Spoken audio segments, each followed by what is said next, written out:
Here's a question that people have asked down through the ages. Does God exist?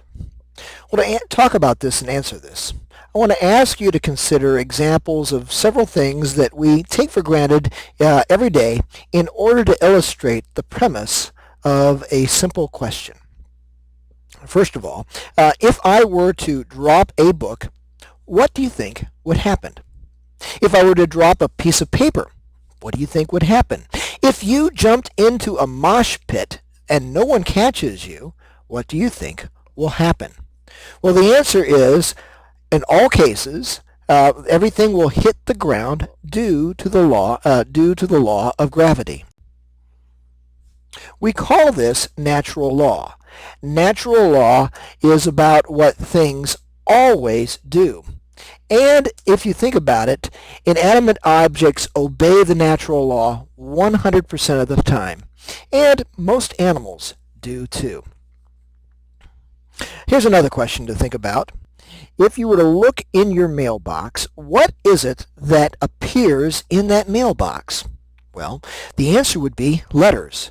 But my question for you is, how do you know that everybody gets letters in their mailbox? Well, you might answer saying, well, because you've always gotten letters in your mailbox, you know that that's what happens in other people's mailboxes. Well, here's another question. Do you always open up all of the letters that go to you? And you probably say, well, no, I don't actually open up all the letters that come to me. And the answer would be, why not?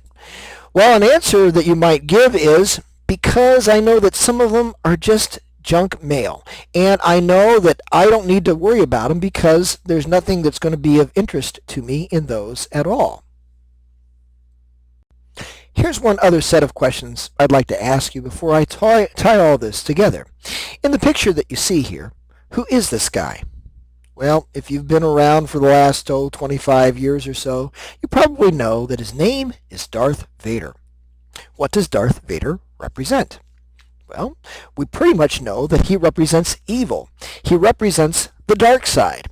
Now, if you're a real Star Wars aficionado, what is Darth Vader doing in this scene?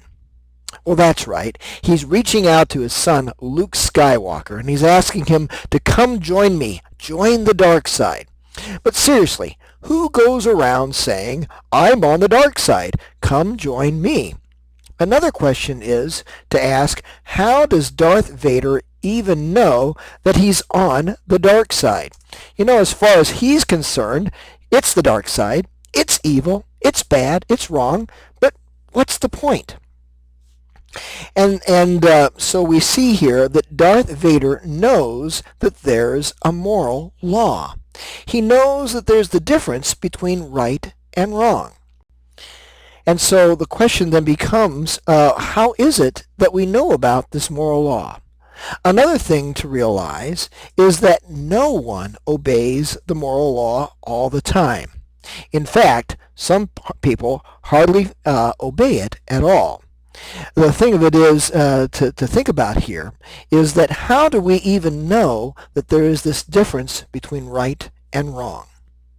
Well, let me pose it a different way. Let's say that I, at the start of this talk, gave out candy to, say, 2 people in a room of 20 folks listening to my talk. And somewhere about in the talk, maybe right now, I go over to those 2 people and I take the candy from them and I give the candy all to one other person that's in the room that I sort of like. Now, my question to you is what I just did fair? Well, we might have a conversation about that, and we might come up with various ideas about whether what I did was fair or not, and why it was either fair or not, and I think most people would agree that it wasn't fair. But here's the question I'm most interested in. How is it that we all understand this question? Where is it in the world that we get this idea that fairness exists? Where is it that Darth Vader gets the idea that there's a difference between the dark side and the light side? Well, Perhaps you've seen the movie Planet of the Apes. In the original movie, Charlton Heston calls out, it's a madhouse. In other words, in the movie Planet of the Apes, they refer to a lawgiver. And my statement to you is, what do you expect on a planet that's a madhouse when no one obeys the teachings of the lawgiver? Now, it's the same sort of thing that comes up when people say, there can't be any sort of God. How can a God exist when the world is so doggone evil? Well, it's the same thing that's going on the Planet of the Apes. Maybe the planet is so evil because we have not obeyed the laws, the moral laws of the lawgiver. So that raises another question then. From where does the moral law come? And in fact, who is the lawgiver? Well, let's think about Charlton Heston in his role as Moses in the movie The Ten Commandments. Now, is the lawgiver some sort of a wise man? Is it Moses? Well, that's putting a lot of weight on his shoulders, or any man's shoulders. You don't really think that Moses could have come up with all those commandments by himself, do you? And anyway, where do we get this idea of a conscience that reminds us that we're not obeying the moral law? I mean, after all, Moses is dead. He's not around to remind us of that. In his book, Mere Christianity, C.S. Lewis writes, "It begins to look as if we shall have to admit that there is more than one kind of reality, that in this particular case there is something above and beyond the ordinary facts of men's behavior, and yet quite definitely real, a real law, which none of us made, but which we find pressing on us." Now, some of you might say, well, I grew up watching Captain Planet, so therefore I know it's got to be Gaia, Mother Earth. After all, we need to go green and save the dirt. Or perhaps you are like the character that Nicolas Cage plays in the movie Knowing. He just can't accept the idea that there is a God. He has to believe that everything is scientific, that everything is due to quantum fluctuation and the Heisenberg uncertainty principle. After all, how can you go around and say to people who really think and are smart and so forth and say, it's just a God thing? Well, since we're on the topic of astronomy, let's look at something called the Antikytherian mechanism. This is something that was discovered actually in the early 20th century. It's dated to about the 1st century BC. It's a mechanism that has 3 main dials, 1 on the front and 2 on the back. Here we can see a picture of the Antikytherian mechanism. The front dial has 2 concentric scales. The outer ring is marked off with the days of the 365-day Egyptian calendar or Sothic year. Inside this, there is a second dial marked with the Greek signs of the zodiac and divided into degrees. Now make sure you look very carefully at this picture because I want to show you something else next. Here is something called the Royal Arch. If you look closely, it looks a lot like that Antikytherian mechanism. It is formed by drawing 2 perpendicular lines by connecting 4 different constellations on the zodiac. First, connecting the constellation of Leo the Lion to Aquarius the Man, and also connecting the constellation Taurus the Bull to the constellation Scorpio, which in far ancient times used to be called the Eagle. Now, one of the things to notice here is that when we read from the book of Ezekiel, we find some interesting things going on. Ezekiel says, "As for the form of their faces, each had the face of a man. All had the face of a lion on the right, and the face of a bull on the left, and all had the face of an eagle."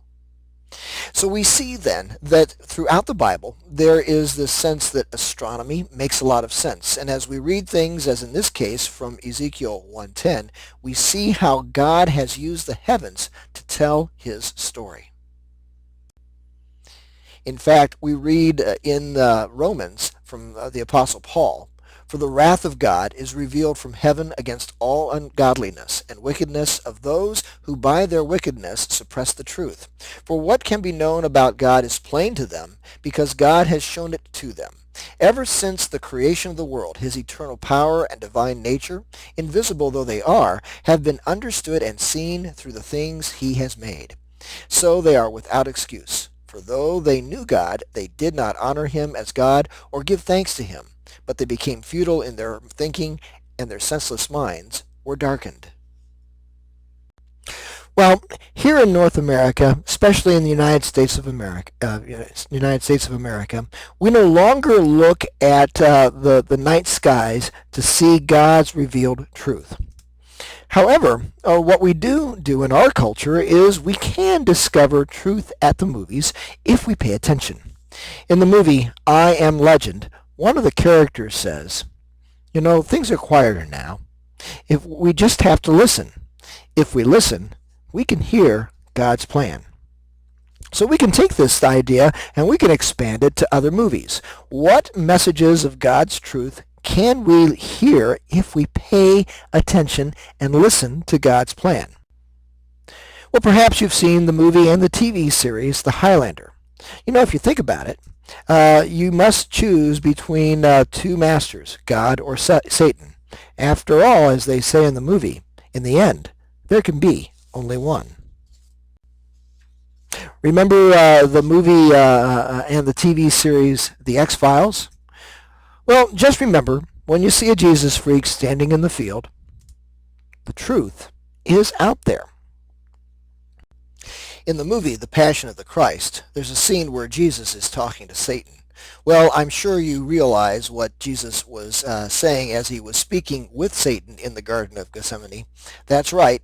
Jesus said, "I'll be back." And so, one last thing we have to ask ourselves is this from the movie The Blues Brothers. Are you nothing more than an overgrown germ who climbed out of a gelatinous sea of amino acids? Or are you here on a mission from God? You see, God has sent you letters. Sometimes they come in the form of people who enter into your life. The Apostle Paul wrote in 2 Corinthians, "You are our letter, written in our hearts, known and read by all men, being manifested that you are a letter of Christ, cared for by us, written not with ink, but with the Spirit of the living God, not on tablets of stone, but on tablets of the human heart." So remember, letters are like chocolates. You never know what you're going to find. So open them. Don't get stuck on stupid. You might miss the message.